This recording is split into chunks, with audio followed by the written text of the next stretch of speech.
Bledsoe was arrested. Patrick Montgomery was in court. Jonathan Manapa will stay in federal custody. No, I don't take responsibility at all. 43-year-old Iowa resident Doug Jensen is one of the most well-known January 6 defendants, and he anticipated violence that day. In a December 26, 2020 message to friends, Jensen said that he and his group would be, quote, locked and loaded. And when the friend asked if they were bringing pistols, Jensen replied yes. Another friend messaged Jensen and asked for his thoughts about the Democrats winning control of the Senate. This was right after the Georgia special election. And Jensen replied that it was, quote, a turd burger just to enrage us, to light everything up for the 6th.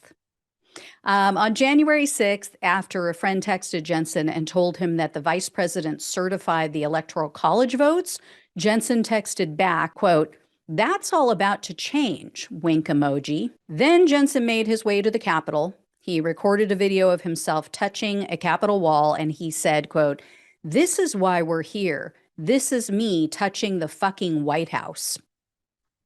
He then proceeded to scale that wall, and when he reached the top, he yelled, quote, storm the White House. That's what we do. Jensen was also one of the first people to reach the Capitol doors, and he was standing there when other people were smashing the windows with various objects with their fists, and he was actually the 10th person to enter the building. So shortly after he entered, Jensen, you guys will probably remember this, he and others encountered Officer Eugene Goodman.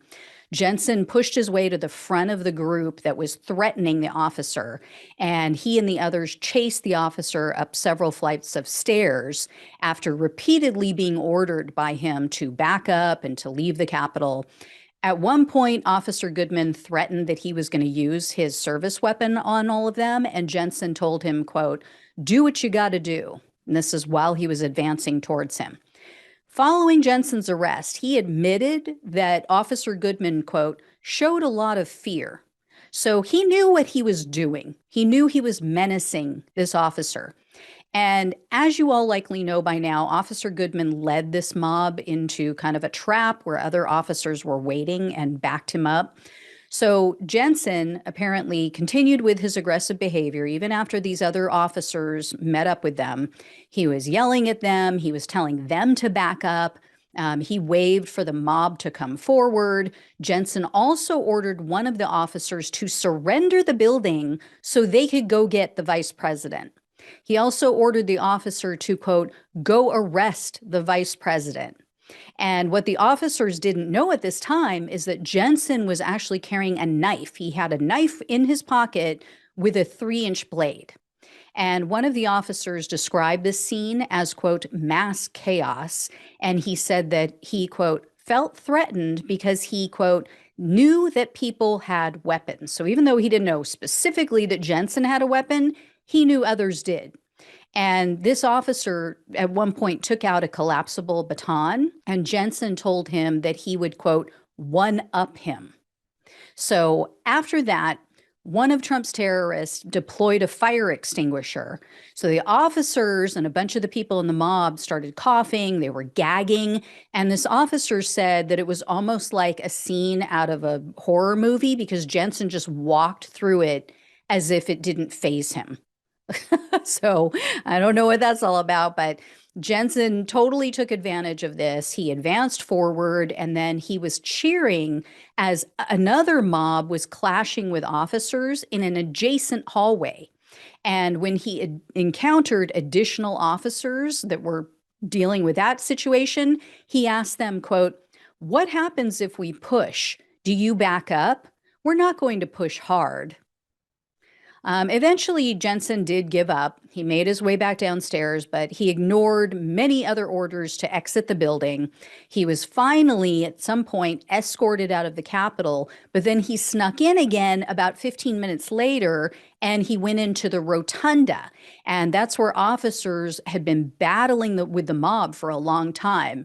One officer described the scene in that area as a, quote, bar fight.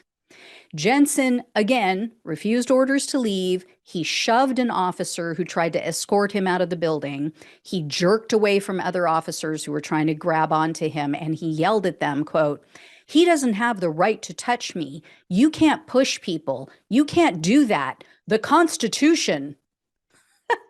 You guys aren't doing your jobs properly."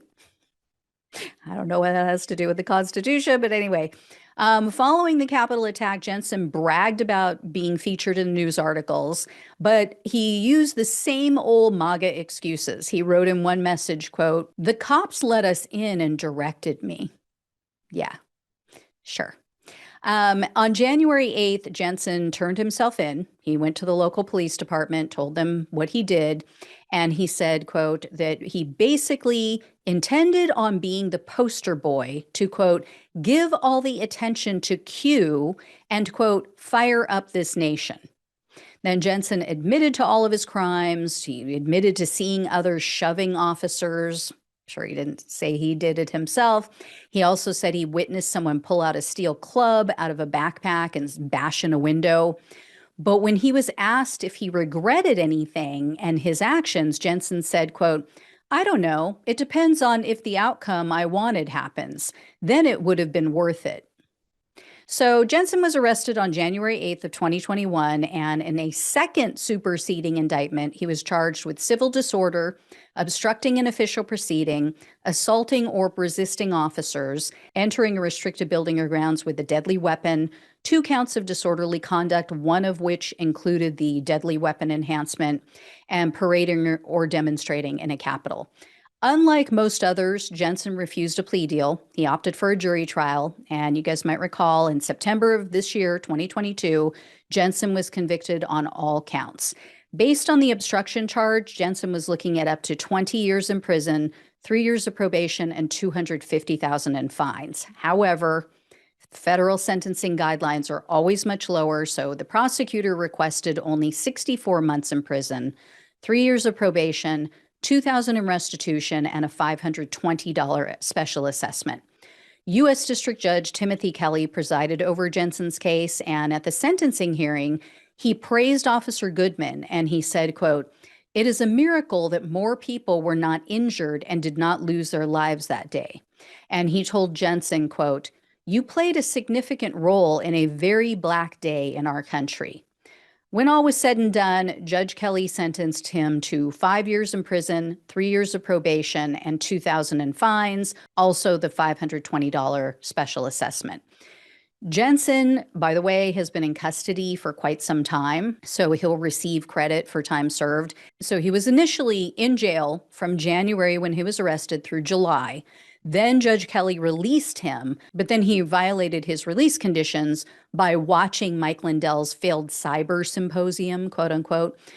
So Jensen was ordered back to jail in September of 2021, and he's been there ever since. So in total, as of last week, when he was sentenced, he had been behind bars for a total of 20 months. So he will be out, in another little over 3 years, unless they let him out early for good behavior or something, which with this guy, I can't imagine that that's going to happen. But anyway, I will let you guys know if I hear any more. Thank you so much for watching and listening. Please like, share, subscribe. Please donate. It really helps to keep the show going. Take care. I'll talk with you soon.